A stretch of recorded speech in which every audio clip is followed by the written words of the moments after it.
Si vous voulez que vos élèves jouent à un quiz de Kahoot, mais que vous ne voulez pas que ça soit en mode compétitif, donc il y a façon de partager un quiz, donc un questionnaire à vos élèves, mais qui vont pouvoir jouer à ce questionnaire-là de façon autonome, chacun leur tour, mais à leur rythme. Donc, ici, j'ai un quiz, donc sur le groupe du nom. Si je clique sur commencer, là, on va pouvoir le faire en mode compétitif tout le monde ensemble, mais si je clique sur attribuer, ici comme ça, donc un nouveau quiz que je veux attribuer, je peux mettre une date. Donc, si c'est dans un plan de travail, je veux que mes élèves l'aient remis avant telle date, donc je peux mettre une heure et une date. Ensuite, je veux pas de pseudo, je veux que ce soit leur vrai nom. Je veux pas des réponses, dans une ordre aléatoire, non. Donc temps imparti, oui. Donc je veux quand même qu'il y ait du temps. Alors, je fais créer et là, je peux faire 2 choix. Ou je copie l'URL de cette façon.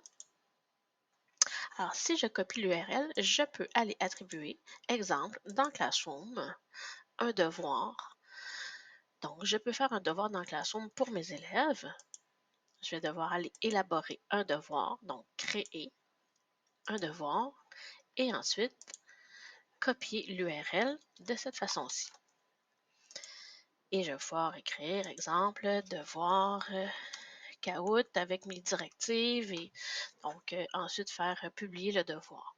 Donc, je ne vais pas tout rentrer.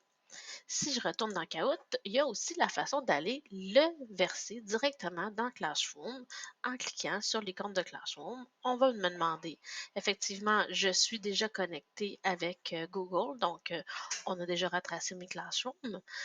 Ensuite, je vais devoir choisir dans quel Classroom je veux, dans quelle classe. Donc ici, je vais prendre ma classe test et je vais choisir une action, c'est-à-dire d'élaborer un devoir.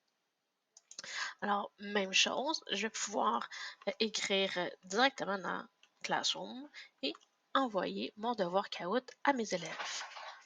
Donc, de cette façon-là, mes élèves vont pouvoir jouer à leur rythme.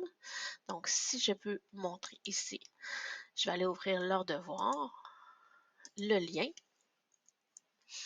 et là, l'élève va pouvoir jouer à son rythme à lui. Donc, il va marquer son nom.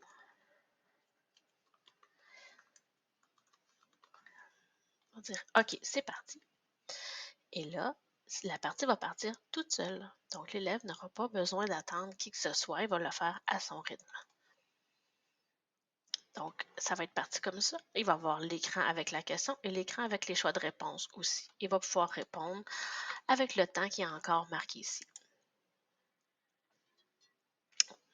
Donc voilà, c'était la façon de jouer à Kahoot, mais de façon en attribuant le quiz et non de façon compétitive.